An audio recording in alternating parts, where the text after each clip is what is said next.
vi que hiciste una editorial, ¿qué quieren los limeños? Y yo te podría contar tantas cosas que queremos los limeños.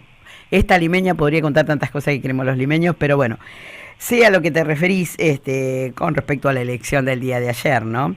Y pones que hay que discutir en serio de una vez qué queremos, ¿no? Sí, escuché recién al delegado en la entrevista que le hiciste. Sí. Realmente me tenía preocupación varias de las afirmaciones que hizo. Y creo que el principal, yo discrepo mucho con la interpretación que hizo él y que hace el intendente Uh-huh. respecto a los resultados electorales. Uh-huh. Me parece que hablar de un triunfo cuando participa el 12% del padrón, 12,7% del padrón, para ser más exactos, es preocupante. Digo, fueron 12 de cada 100 limeños, ¿sí? Con las particularidades del caso, porque digo, yo no voy a fingir demencia, y recuerdo lo que dije en su momento, que el padrón que se utiliza es un padrón que no sirve, porque involucra en una elección de la ciudad de Lima a gente que no vive en la ciudad de Lima, y que por ende no está interesada en participar de la elección. Pero Bueno, la elección... yo diría que no es así. La mayoría cree que vive en Lima, no ya tiene esa interpretación que vos tenés. No, está bien, pero, perdona, ¿vos crees que la gente que vive en el Tatú está interesada en el delegado de Lima? No, ¿La persona que vive en el Tatú vive en la ciudad de Lima? no, pero no son de... ¿Estaba habilitado a elegir el delegado de la ciudad de Lima? ¿Quién? ¿La gente Porque del Tatú? el circuito 1021 es el que se utilizó para la elección. Bueno. El circuito 1021 electoral, que se llama normalmente, que es el circuito de Lima, Sí. se le llama comúnmente, no es el circuito de Lima, es mucho más que la ciudad de Lima. Uh-huh. ¿Sí? Entonces, involucra, vamos al ejemplo concreto, que tiene que ver con la otra situación que ocurrió esta semana. De acuerdo al Código de Planeamiento de la Municipalidad de Zárate, el domicilio de la diputada Propato está fuera de la ciudad de Lima. ¿Sí? Sí. Entonces, lo primero, y por eso yo decía que los limeños deberían discutir sin falsas representaciones y sin creer que alguien puede hablar en nombre de todos, lo primero que hay que discutir es ¿qué es Lima? ¿Cuáles son los límites de Lima? Eso es lo primero que hay que discutir, para que después se le pueda preguntar, como le preguntaban recién los vecinos al delegado, qué es lo que van a hacer en el barrio de cada uno, porque a lo mejor el barrio de uno no es un barrio de Lima, es un barrio del área rural, en donde el delegado no tiene jurisdicción. Entonces, si partimos de la base de conceptos al menos confusos, Sí. creo que arrancamos mal. Arrancamos mal si creemos que ayer se pronunciaron los limeños cuando votó el 12% del padrón. Pensemos si la elección a presidente de la nación fuera optativa y vota el 12% del padrón. Nosotros diríamos que quien fue electo presidente, que podría haber sido electo presidente una persona, sacando el 57% del 12% del padrón, ¿lo creeríamos representativo? Yo creo que no. Bueno, pero yo creo que no. Estamos hablando de otra cosa, Manolito. ¿Cómo que estamos hablando de otra cosa? Estamos hablando de... en teoría, a ver, cuando lo estaban vendiendo, y lo pongo entre comillas, lo de vender, decían que se elegía el delegado, cuando en realidad no se elegía el delegado, se elegían candidatos a delegado. ¿Sí? Ahora, estás eligiendo la máxima autoridad de la ciudad de Lima. ¿Sabes cuál es el problema, Marité? No, estamos eligiendo, no es la máxima autoridad de Lima, es el secretario de Lima. ¿Cuál es la máxima autoridad de la ciudad de Lima? Bueno, pero es un secreto, pero a ver, ahí es donde parte la confusión, ¿no? También, ¿no? Seguimos insistiendo, ¿cuántos secretarios hay en la gestión de Marcelo Maskin? Todos son secretarios, Guillermo también es un secretario. Sí. Es decir, le podemos decir delegado, secretario, pero es el único que tiene una jurisdicción determinada, en coincidencia con los otros secretarios. A ver, el secretario de Lima tiene un responsable de salud, que no está cubierto el lugar, ¿sí? Tiene un responsable de obras públicas. El responsable de obras públicas del partido de Zárate no tiene un responsable de Lima, ¿sí? Entonces, hay una concurrencia de las responsabilidades. Pero Porque vuelvo a lo anterior, hay que discutir en serio cuál es el rol que tiene Lima, yo lo ponía al final de la nota, dentro del partido de Zárate o eventualmente fuera del partido de Zárate. Pero hay que discutir eso. Si no, como hemos hablado en muchas oportunidades, lo único que hacemos es posponer la discusión con entretenimientos. Bueno, vamos a ver un poquito de esto, entonces la gente se entretiene en eso y discute de otro tema. Lo que hay que discutir es si Lima tiene que seguir siendo parte del partido de Zárate, con las consecuencias que eso trae, o si se busca una alternativa por fuera del partido de Zárate, con las consecuencias que eso trae. Sí, claro. Bien, si nosotros vamos a seguir discutiendo de una elección donde no se elige nada, en donde hay 6 candidatos, de los cuales 3 sacaron menos votos que los avales que tuvieron que presentar para poder ser candidatos. Sí, sí, sí, es cierto, es cierto. Lo cual habla de una representatividad nula, ¿sí? La Libertad Avanza sacó el 0,2% del padrón. Entonces, es la nada misma. Pero si queremos discutir eso, pero el planteo, vuelvo a lo anterior, es porque quedamos enganchados en estos caramelos que nos van poniendo. Yo escuchaba ¿Nos están poniendo o nota, nos pusieron en algún momento? ¿Nos están poniendo ahora o nos pusieron en un momento estos caramelos? Porque en realidad, para la votación se votó hace unos meses. En realidad los vecinos en aquel momento, en la gestión de Osvaldo Cáfaro, lo que solicitaban era la elección del delegado con algunos otros puntos más, entre ellos un presupuesto que pudiera manejar Lima. ¿No? Bueno, se dejó nada más que la elección del delegado. Entonces, Marité, la base de votos necesarios para darle validez a la consulta fue incorporada por el gobierno de Marcelo Másquez, no estaba en el decreto anterior. Porque Entonces, pero a ver, lo pusieron ahora. Manolito, ahora los caramelos. Se lo pregunté hoy en la mañana cuando dialogaba con él y le dije, si él hubiese tenido la posibilidad, ¿le hubiese dado la elección del delegado a Lima en algún momento? Me dijo que no, que consideraba que no era necesario, que lo hizo porque algunos limeños lo pedían y además lo pasó por el Consejo Deliberante y dictaminó el Consejo Deliberante. Bueno, eso dictaminó el Consejo Deliberante. Bueno, si querés te invito a que veamos. La palabra a lo mejor no es exacta la que dice. No, voy por eso, no punto eso. Sí, se pronunció el Consejo Deliberante. Ahí está, esa sería la palabra justa. Está perfecto, pero no apuntaba a eso. El comentario mío iba por otro lado, era que te invito a que hagas el control de cuántos proyectos enviados por el Ejecutivo no fueron aprobados en el Consejo Deliberante. Si querés te ahorro el trabajo. Cero. Todos los proyectos que envió Marcelo Másquez al Consejo Deliberante fueron aprobados por el Consejo Deliberante. Por una cuestión básica. Por la mayoría. El gobierno de Marcelo Másquez tiene mayoría automática en el Consejo Deliberante. Con limitadísima discusión política el bloque del oficialismo, en donde van y levantan la mano, donde hay concejales que la voz se les conoce porque solamente dicen presente, digamos, pero no han tenido participación en ningún debate, no han tenido ningún tipo de actitud destacada en el funcionamiento. Y no pasa, de hecho, te pregunto, ¿no pasaba en la otra gestión lo mismo? Exactamente, claro. A ver, acá lo que cambió es el título en la puerta de entrada.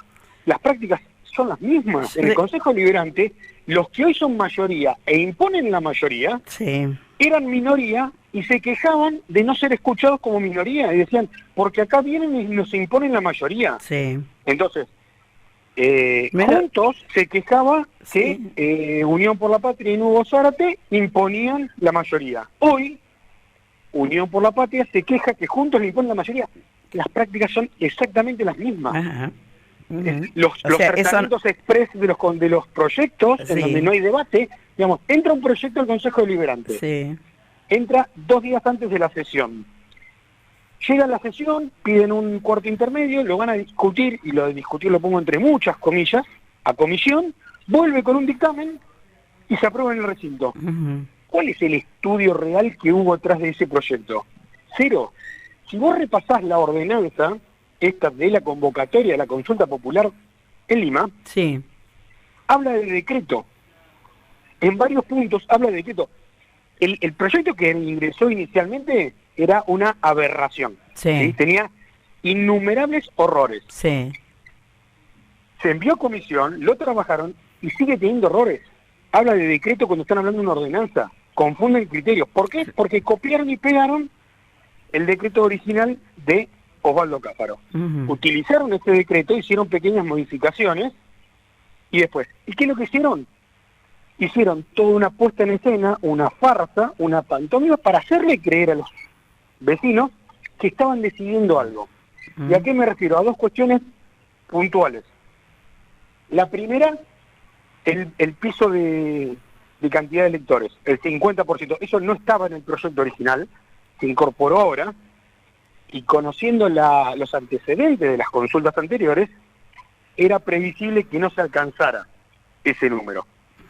El segundo, hay una palabra en el artículo 3, yo escuchaba cuando vos lo hablabas recién con Rojas, Sí. donde dice que se podrá llamar a una segunda vuelta. Sí. No dice que habrá una segunda vuelta. Sí. Dice que podrá haber. Sí. Te escuchaba decir en la nota que el intendente ya anticipó que no va a haber una Sí, segunda vuelta. exactamente, lo anticipaba hoy en la mañana. Entonces, ¿para qué pusieron esa redacción en el artículo 3 de la ordenanza 5150? Algo que explicó el intendente Manolito con respecto a ese tema, dijo que primero, segundo y tercer candidato con una cantidad de votos parecidas, por decirlo de alguna manera, no hubo justamente en la elección, tenía mucha diferencia del primero al segundo y el segundo al tercero, que a lo mejor, no sé, la conclusión es de lo que estaba diciendo justamente, o lo que quiso decir, creo yo, es que si hubiese habido tres candidatos que tenían una cantidad parecida de votos, hubiese tenido que llamar o hubiese llamado a la segunda elección, ¿no? A la segunda... Pero eso es una falacia, Marita, te voy a contar por qué. Veamos los casos históricos. La elección presidencial. ¿Quién ganó la primera vuelta presidencial en Argentina el año pasado? Sí. Sergio Massa. Sí. Y ganó, y estuvo muy cerca de poder ganar en primera vuelta. Muy cerca estuvo de poder ganar en primera vuelta. ¿Sí? Sin embargo, hubo una segunda vuelta, porque había reglas del juego que así lo estipulaban, y perdió en la segunda vuelta. Sí. ¿Sí? Y de hecho, en la segunda vuelta hubo más electores que en la primera. ¿Sí? Porque más gente se acercó a participar. Entonces, si vos ponés ciertas reglas del juego para después usarlas en beneficio propio, porque lo que vos te dijo esta mañana no lo dijo antes de las elecciones. No dijo, se podrá convocar a una segunda vuelta siempre y cuando haya dos o tres en tales condiciones. De cualquier manera, el decreto y la ordenanza creo que tenían esto, que decía justamente que entre los tres primeros candidatos la facultad era del intendente elegir al secretario de Lima. Sí, eso sí, pero a ver, tanto la primera vez con Cáfaro como la segunda vez con justamente Maschi, ¿no? Exacto, es que ahí tenías, digamos, se planteaba un problema no menor. En primer lugar, porque, como hemos hablado en varias oportunidades, los vecinos no elegían un delegado. A los vecinos les contaban y le decían, ¿quién le gusta de delegado? ¿Sí? Porque después el intendente se reserva, como dice la ley orgánica, se reserva la potestad de nombrar a sus colaboradores. En última instancia, el delegado es un colaborador del intendente. No es un representante de los vecinos, es el representante de los vecinos ante el intendente. Es el representante del intendente ante los vecinos. ¿Para qué sirve una elección de un empleado del intendente, Manolito? Para nada. ¿Para qué? Yo te digo para qué, creo yo por lo menos. Para entretener a los vecinos en una discusión de intendente cuando tienen que discutir realmente cuestiones que sean mucho más centrales. Por ejemplo, que el delegado dijo recién, a la pasada cuando conversaba con vos, que se está quedando sin plata para hacer cosas este año. Sí, porque están manejando presupuesto bueno, que es del año pasado. O sea, es de este año, pero se decidió el año pasado, ¿no? Bueno, fin de año. Pero siempre los presupuestos son así. Sí, claro. Siempre los presupuestos, de hecho, en la última sesión, el intendente ingresó una nota diciendo que necesitaba más tiempo para poder presentar el presupuesto. De hecho, el presupuesto que está vigente en Zárate hoy se aprobó mucho más tarde de lo que normalmente se aprueban los presupuestos en el municipio. ¿Por qué? Porque al haber ganado Marcelo Maschi la elección para intendente y reemplazar al intendente, con mucho criterio en mi opinión, acordaron que el presupuesto lo iba a a preparar Marcelo Maggi, que era quien lo iba a ejecutar. De nada servía que el presupuesto lo enviara Osvaldo Cáfaro al Consejo Deliberante cuando él se iba a la casa el 10 de diciembre. ¿Sí? Entonces, se aprobó durante el mandato de Marcelo Maggi el presupuesto. Si no, entonces lo que tenemos que hablar es de otra cosa, si el presupuesto estaba mal hecho. No lo sé. No lo sé, yo tampoco. No puedo decir nada sobre eso, porque no lo sé. Vos no. Sí. ¿Sabés quién tiene que decirlo? El delegado. Sí, pero el problema es que el delegado no lo va a decir, porque el delegado es un colaborador del intendente.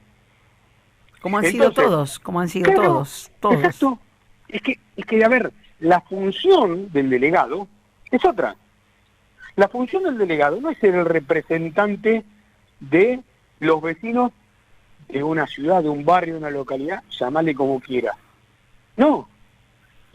El rol del delegado es, primero que es una figura anacrónica, porque estamos hablando de un delegado de una época en donde, por ejemplo, para hablar por teléfono, se lo comentaba ayer a mi hijo, le decía, cuando yo tenía tu edad y teníamos que llamar de Zárate a Lima, llamábamos por teléfono a una señora que nos decía, bueno, aguarde, en un rato lo llamamos, y hacía era una operadora para poder llamar. Sí. Exacto. En esa época donde la relación entre la ciudad cabecera del distrito y el resto de las localidades del distrito no era tan fluida, no era tan sencilla, era entendible la lógica del delegado. Ahora, creer hoy que Lima necesita porque si ponemos a discutir cuáles son las particularidades de por qué Lima necesita un delegado, deberíamos discutir también entonces si la zona rural necesita un delegado, si la isla necesita un delegado o si Villa Fox necesita un delegado.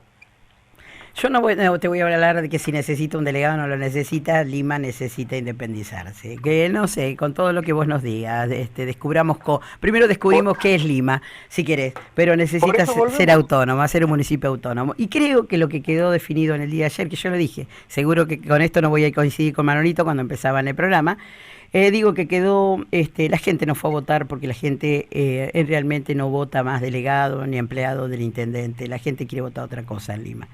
Es eso lo que pasa, Lima no quiere ir a votar. Por eso el resultado de esta elección, Manolito. Puede ser esa una de las razones, y sí, quizás totalmente, sea la más importante. Sí. Pero entonces el desafío es imponer esa agenda de discusión, no discutir con Rojas si vamos a hacer la calle con cuneta o sin cuneta, que al final de cuentas poco importa lo que anuncien porque después hacen lo que quieren. Lo que hay que decirle a Rojas es que él, como representante de los limeños, vaya y le diga al intendente que los limeños quieren discutir su autonomía. Es que se puede hacer en cualquier momento, ¿por qué no? ¿Por qué no? Bueno, ¿Por qué no? ¿Por qué no? Yo no lo escuché decirlo a él. Mirá, estamos a... sí. ¿Hoy es 4 de noviembre? Sí. 4. Pasaron casi 11 meses de gestión del intendente Maggi. Sí. Casi el 25% de su mandato. Sí, un cuarto de su mandato casi. Él, en su discurso de Asunción, dijo que él, como intendente de Zárate, iba a defender la integridad del distrito, pero que él iba a habilitar la discusión porque creía que Lima se debía a la discusión sobre la autonomía. Lo volvió a decir hoy. 11 meses. Lo volvió a decir. Invitaron a discutirlo? Lo volvió a decir. Y te digo, mira, los limeños cuando se presentó, y vuelvo a la gestión de Osvaldo Cáfaro al principio, donde ofrecían el ODELIN, Organismo Descentralizado de Lima, que nunca se dio. Y con eso ganó las elecciones aquí en Lima Osvaldo Cáfaro, que en ese momento no representaba al peronismo, siendo que en Lima en su gran mayoría era peronista en ese momento, ¿no? Así que fíjate, por eso yo digo que Lima siempre tiene un galpón, que es el galpón, si querés lo identificamos, el galpón de la estación, lleno de promesas que nunca se cumplen.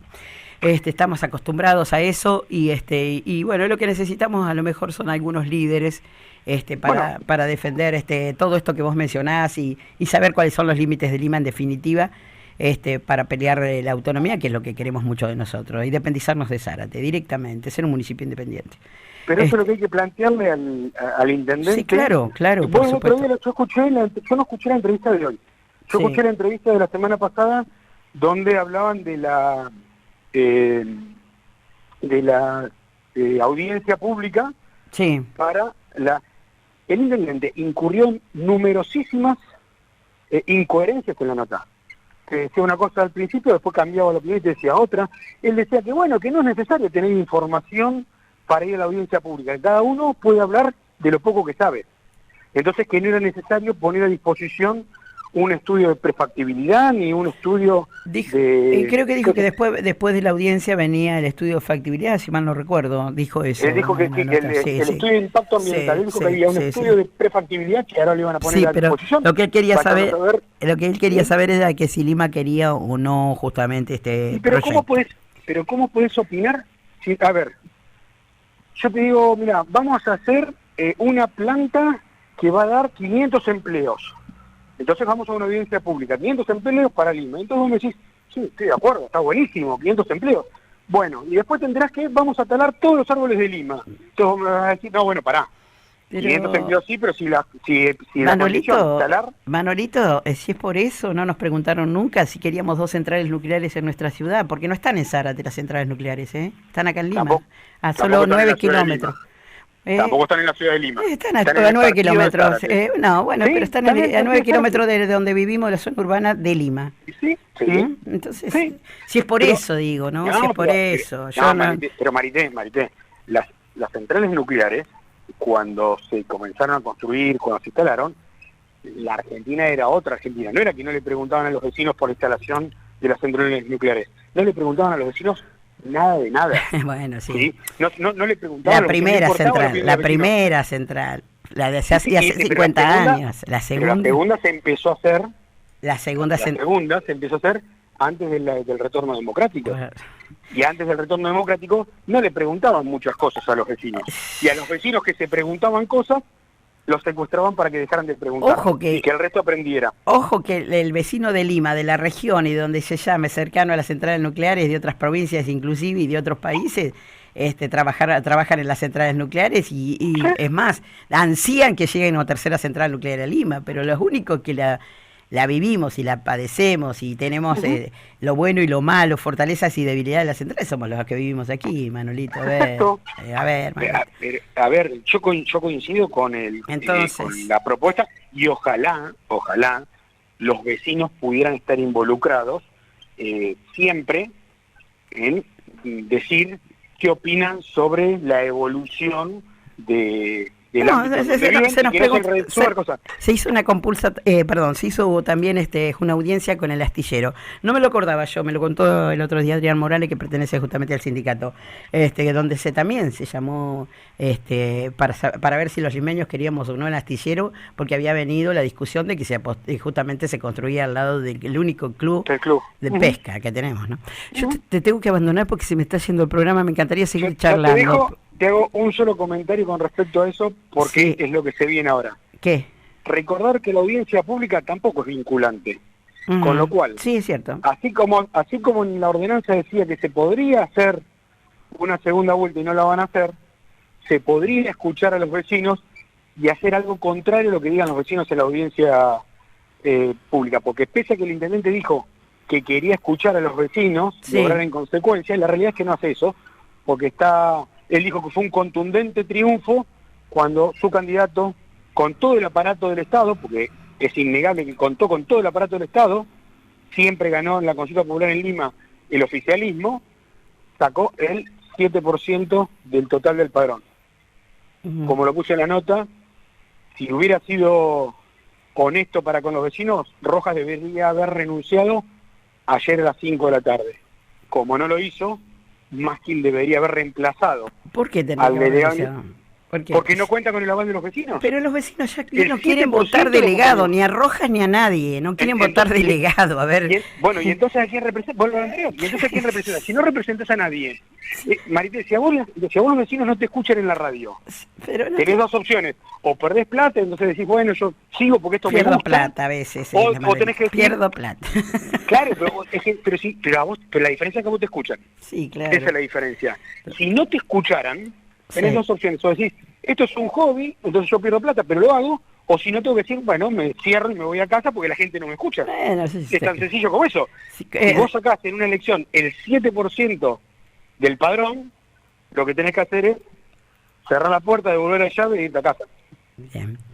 Bueno, yo te tengo en este momento tengo que despedir el micro, en realidad, por eso quería, no Cierro quería la puerta y le vuelvo la llave. Tengo que despedir el micro, porque bueno, la semana que viene estamos ya rearmando el programa porque bueno, va a suplantarme alguien aquí, así que bueno, los micros, tanto el tuyo como otros micros, les doy un poquito de vacaciones también, y después seguiremos, por supuesto, esto lo vamos a seguir, claro que sí, vas a seguir Va a ser estando. un gusto, gracias por la posibilidad de conversar abiertamente, a veces coincidiendo y a veces no, pero Que no, sí, seguro, pero eso es lo siempre bueno. con la libertad de poder decir lo que quiera, Sí. de lo que quiera, porque nos tiramos a la pileta y salimos a hablar del tema que sale y vamos charlando sobre la marcha. Sí, Y totalmente. eso no es abundante, no es una costumbre muy extendida, así que te lo agradezco. Gracias. Y será hasta la próxima vez cuando volvamos a charlar. ¿Sí? Un abrazo, Manolito, y si surge algo, cuando vuelva, estaremos charlando, por supuesto. Dale, va a ser un Gracias, gusto. Te mando gracias. un abrazo.